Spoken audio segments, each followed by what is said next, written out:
Assalamualaikum warahmatullahi wabarakatuh. Saya Irma Lubis. Di sini saya akan menjelaskan mengenai bentuk-bentuk dakwah. Bentuk dakwah itu ada berdasarkan media dan juga pesannya. Kalau misalnya pesan itu biasanya tergolongkan apakah mengenai tentang ikhlas, akidah, fikih dan sebagainya. Di pemakala memutuskan untuk menjelaskan bentuk-bentuk dakwah berdasarkan medianya, dan kami memilih 3 media nih. Yang pertama ada dakwah bilisan. Lisan dalam bahasa Arab itu diartikan sebagai bahasa.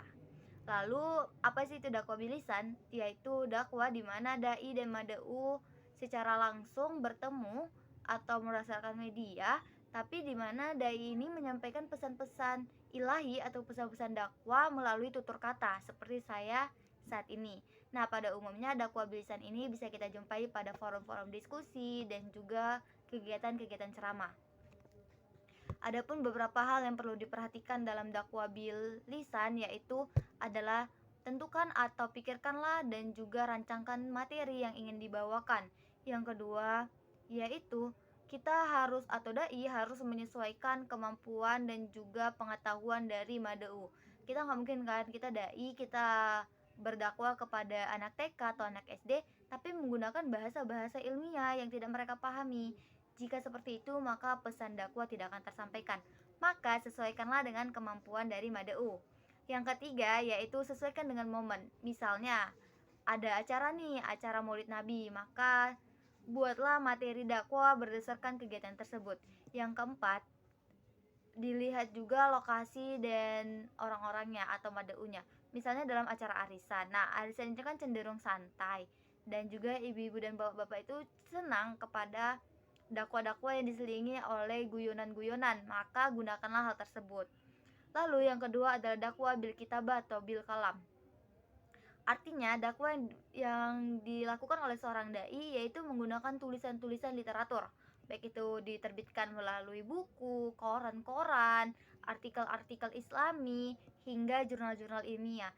Nah, kita sebagai mahasiswa ketika kita menerbitkan jurnal berdasarkan atau memiliki implikasi terhadap dakwah, maka kita di situ sudah menjadi atau sudah melaksanakan dakwah bil kitabah. Adapun kelebihan dari dakwah satu ini yaitu dia tidak terikat ruang dan waktu. Maksudnya gimana sih? Nah, maksudnya adalah tulisan itu akan selamanya ada, baik itu dari buku, di jurnal dan juga melalui web-web. Yang ketiga dan juga terakhir yaitu dakwah bil hal.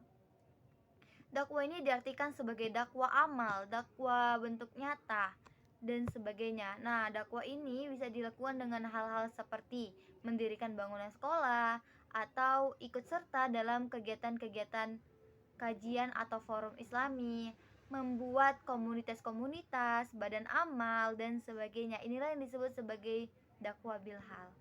Adapun dalam berdakwah itu menggunakan tutur bahasa yang indah ya, dan itu diatur juga ke dalam Al-Qur'an. Adapun beberapa yaitu kita harus memperhatikan kaulan baligho, kaulan ma'rufat, kaulan laina, kaulan lainnya. Itu saja. Selanjutnya bentuk dakwah, bentuk-bentuk komunikasi yang ada di dalam hadis akan dijelaskan oleh saudari Faradia Kristanti. Saya akan menjelaskan tentang bentuk-bentuk komunikasi. Komunikasi merupakan aktivitas dasar manusia. Nah, menurut pengertian komunikasi, komunikasi dapat dilihat dari etimologi dan terminologi. Saya akan menjelaskan tentang bentuk-bentuk komunikasi. Komunikasi merupakan aktivitas dasar manusia. Menurut pengertian komunikasi, komunikasi dapat dilihat dari bahasa dan istilah. Dari sudut etimologi, menurut Raudonah, dalam buku ilmu komunikasi dibagi menjadi beberapa kata, di antaranya komuniker, yang berarti berpartisipasi atau memberitahukan. Komunis opinion, yang berarti pendapat umum. Adapun bentuk-bentuk komunikasi yaitu sebagai berikut. Yang pertama, komunikasi intrapersonal. Komunikasi intrapersonal merupakan komunikasi intrapribadi yang artinya komunikasi dilakukan kepada diri sendiri. Proses komunikasi ini terjadi dimulai dari kegiatan menerima pesan atau informasi, mengelola dan menyimpan, juga menghasilkan kembali. Contoh kegiatan yang dilakukan pada komunikasi intrapersonal adalah berdoa, bersyukur, tafakur, berimajinasi secara kreatif, dan lain sebagainya. Yang kedua ada komunikasi interpersonal. Komunikasi interpersonal adalah komunikasi antar pribadi. Komunikasi ini juga dapat diartikan sebagai proses pertukaran makna dari orang yang saling berkomunikasi antara suatu individu dengan individu lainnya.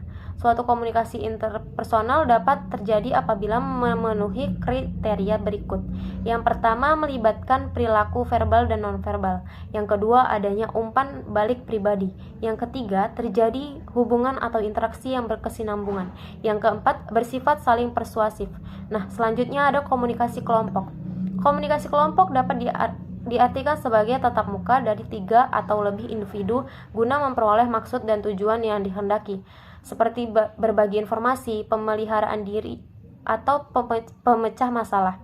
Komunikasi kelompok merupakan komunikasi yang dilakukan oleh beberapa orang lain atau sekelompok orang. Contoh komunikasi kelompok yaitu seperti kuliah, rapat, briefing, seminar, dan lain-lain. Dalam komunikasi kelompok, setiap individu yang terlibat dalam kelompok masing-masing berkomunikasi sesuai dengan peran dan kedudukannya dalam kelompok tersebut.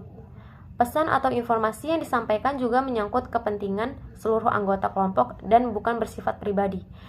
Yang terakhir ada komunikasi massa. Komunikasi massa merupakan bentuk komunikasi yang menggunakan saluran atau media. C. Hadis tentang bentuk dakwah. Yang pertama, dakwah bil hal dengan berjihad.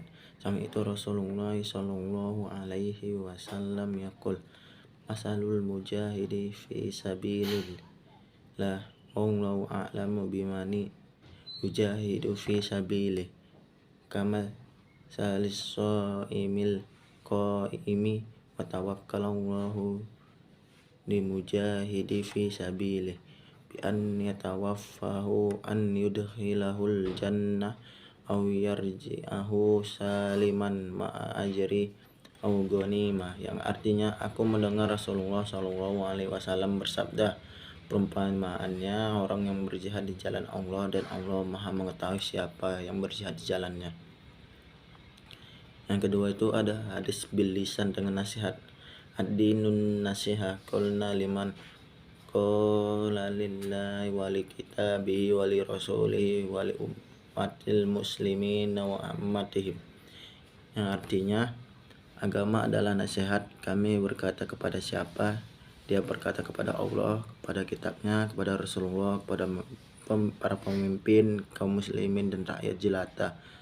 Hadis riwayat Tamin al-Dari Muslim.